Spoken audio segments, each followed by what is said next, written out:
Hey everyone, welcome to today's video.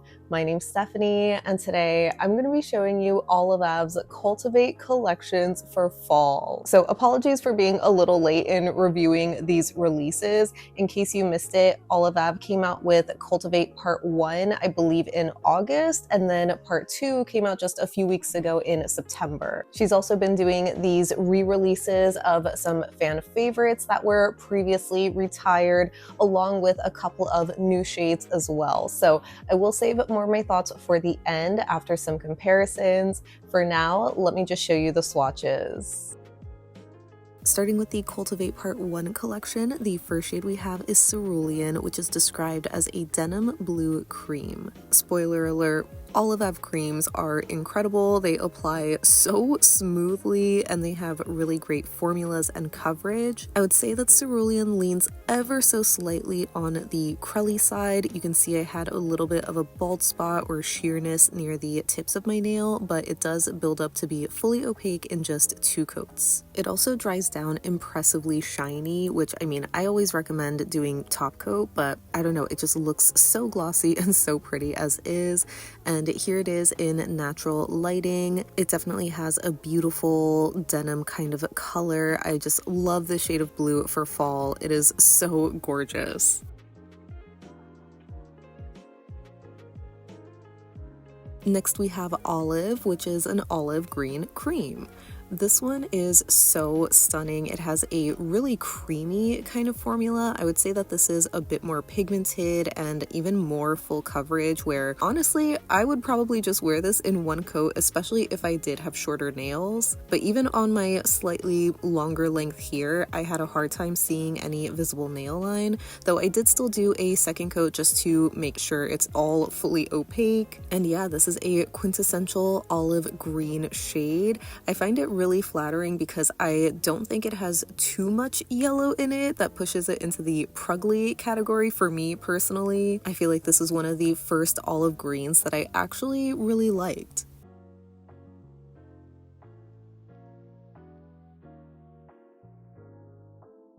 Then we have Patterson, which is a persimmon red-orange cream.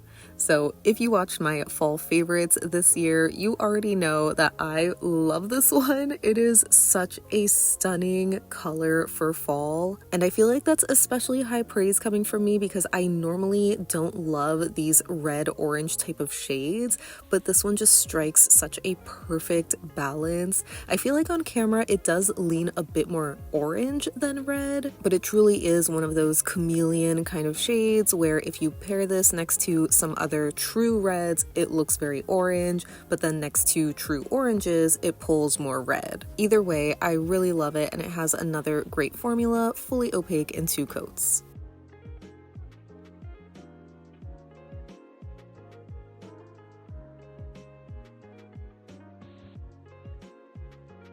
And rounding out the Cultivate Part 1 collection is the new shade called Spark, which is described as a red scattered holographic cream. I already knew this was going to be a new favorite from Olive Ave because I just already love this dainty hollow finish from them. So seeing it in this shade, which is so perfect for the season, I was so excited, and it looks really stunning. It has a little bit of a crelly kind of formula, so on the first coat there's a little bit of sheerness, but I think it builds up really beautifully in just 2 coats.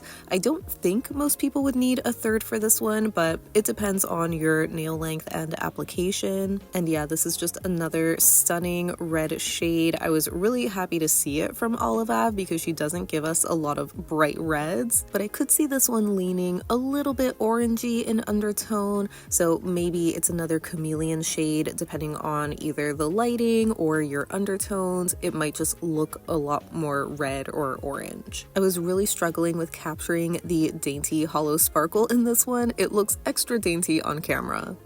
Moving on to Cultivate Part 2, the first shade we have is a re-returning one called Garnet, and this one is just described as a metallic red. Definitely a very fitting description. As you can see, it has that really smooth metallic kind of finish that is a little bit brushstrokey, so not enough to push it to the pearlescent side, but I still would suggest being careful with your application. It is incredibly pigmented and full coverage on the first coat alone, where again, if I had shorter nails, I would probably just leave it in one coat, but I decided to do a second just to make sure it is fully opaque, and it is just so pretty. I just love a shiny red. This one to me is definitely giving more holiday vibes. I feel like there is a little bit of a pink kind of tone to it. I guess it's the shimmer or something in here, so it makes it a little bit more festive in that way, as opposed to a deep sparkly wine red, for example.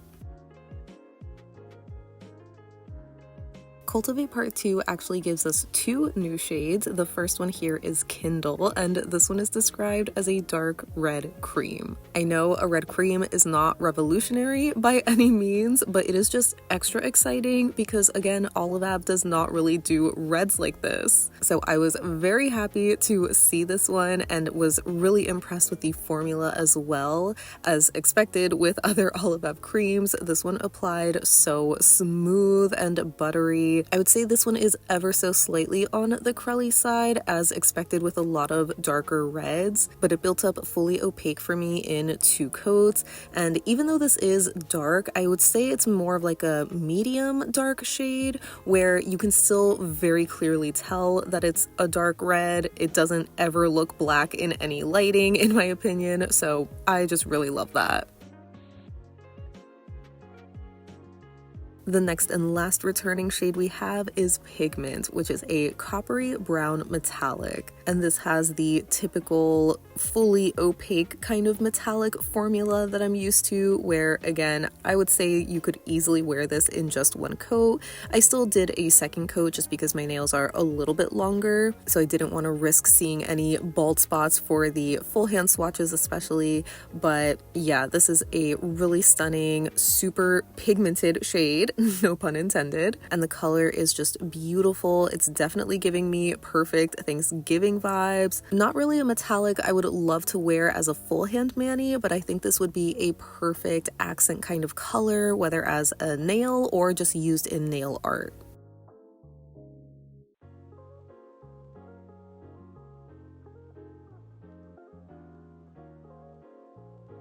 And rounding out Cultivate Part 2, and the last new shade we have this season is Evolve, which is a plastic-free copper glitter topper. So at first I was a little nervous at seeing just how cloudy the base looked in the bottle, because you don't really want to see that when it comes to a topper, but good news is that it doesn't alter the base colors underneath. At least I didn't notice that, and I would assume it would show up over black, but the black looks pretty black, and of course I did layer this over the other shades in the bundle. With this glitter being 100% plastic free, it means that it can dissolve in natural freshwater environments, which sounds really cool. I'm not sure how that's gonna work though, considering it's in the base, but I still respect Olivab for providing something plastic free and just being as sustainable as possible. I only ended up doing one coat over all of the bases seen here, and then for my full hand swatch, I actually did a coat of Crystal, which is a peachy pink kind of sheer base color. I think there's a good amount of sparkle or glitter where you don't have to fish around. It's not super base heavy,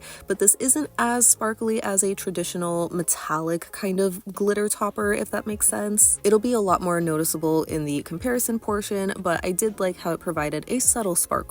And I also really like that she went with a copper color instead of a typical gold. I feel like it's just so perfect, especially for the season. And here's a little thumb swatch collage of the Cultivate collections with part 1 on the top and part 2 on the bottom. As you can see, definitely very red heavy with these shades, and I am loving it, but overall the color palettes are just so fitting. Moving on to comparisons, we're starting with Cerulean, and the closest olive blues that I have are Spirulina and Josler, which, as I'm sure you can tell, are not really close at all. I guess between the two, I would say Spirulina is a little bit closer, being that grayed out blue sort of shade, but that's a bit darker and a lot more gray leaning. Not to mention it has a silver kind of shimmer in there as well. Some shades that I thought were a bit closer included Holo Taco's Cold Slate, which is a little bit more gray leaning. So in a way, it's kind of more similar to Spirulina in color, but in terms of value, I would say that these have a similar level of saturation. But color-wise, the closest that I had to a not quite dupe, but almost there, is Cracked Polish's Slated to Paint, which is just a smidge more teal. Next for olive, here's a quick bottle comparison next to Emerald, which is more of an olive green, but that one has this linear scattered hollow finish, so obviously not a dupe. I would say the other closest olive shades that I have in my collection right now are Cracked Polish's See-Through Olive, which is more of a jelly finish, and Holo Taco's Born Ugly, which is a cream that has olive undertones, but I think it's more brown leaning and a little bit darker as well. I'm pretty sure I compared olive to Mooncat's The Stranger, which I don't have anymore, but I will link the comparison in the cards. Moving on to Patterson, here it is next to Dracarys, which came out in last year's fall collection. And I don't know how well you can tell here because sometimes on my screen the colors are freaking out a little bit, but Dracarys is a much brighter, hot shade of orange. So it has the summer vibrancy, while Patterson is more muted for fall. And for reference, here's Patterson next to a couple of Holo Taco oranges. We have Oh My Gourd on the left, which is picking up very yellow orange, and then Hot Take on the right, which is a bit more vibrant, more similar to Dracarys if anything, so hopefully you can see that Patterson is a bit more muted. I thought this was going to be similar to a couple of cracked reds like My Blood Aches or Laying Bricks, but as you can see next to these, Patterson definitely pulls a lot more orange. My Blood Aches, I'm pretty sure, is described as a rusty orange kind of color, but it almost looks like a brick red. And lastly, I thought Patterson was kind of similar to the hot state of the color of Holo Taco's Simply Deceased, which I can't believe there's already a coffin emoji next to it. Because while that one is described as being red in the warm state, it is very orange leaning, but not quite as orange as Patterson. Next for Spark, I figured I could show this one next to the cracked reds I had pulled out, so I have My Blood Aches on the left and Laying Bricks on the right. I feel like on camera, Spark definitely looks closer to My Blood Aches, being this red with this kind of warm orangey sort of undertone, but it's still surprisingly a bit different, maybe a little bit brighter, in a way almost matching the vibrancy of Laying Bricks, but that one has a little bit more of a pink kind of tone to it. So none of these are dupes, but they are kind of similar. And again, I wanted to see this next to Holo Taco's Simply Deceased, at least in the warm state, where it is a red color, but very warm. I would say these have a more similar kind of undertone than Patterson at least, but Spark is a little bit darker. And lastly, the closest shade that I have to a potential dupe is OPI's I Love You Just Be-Cusco, which I would say is very, very similar in terms of tone and value, but I think color-wise, it is a little bit more of a true red or maybe slightly cooler toned. Next for Garnet, I had to show this next to Sumac, which is another deep red metallic from Olive Ave, but that one's even darker with more of a golden metallic kind of shimmer. So to me, Sumac is more fitting for Thanksgiving, while Garnet is giving holiday vibes, and I figured for another holiday red, I could show this next to Holo Taco's Thirst Trap, which yes, came out for Halloween, but it's just so vibrant. It almost looks like a Christmassy red, but it's a little too bright. I would say the closest to a dupe is OPI's I'm Not Really a Waitress, which is another red metallic kind of shade. These two are definitely extremely similar in terms of their finish, but again, I feel like Garnet just has a little bit of this pink kind of flash in the shimmer.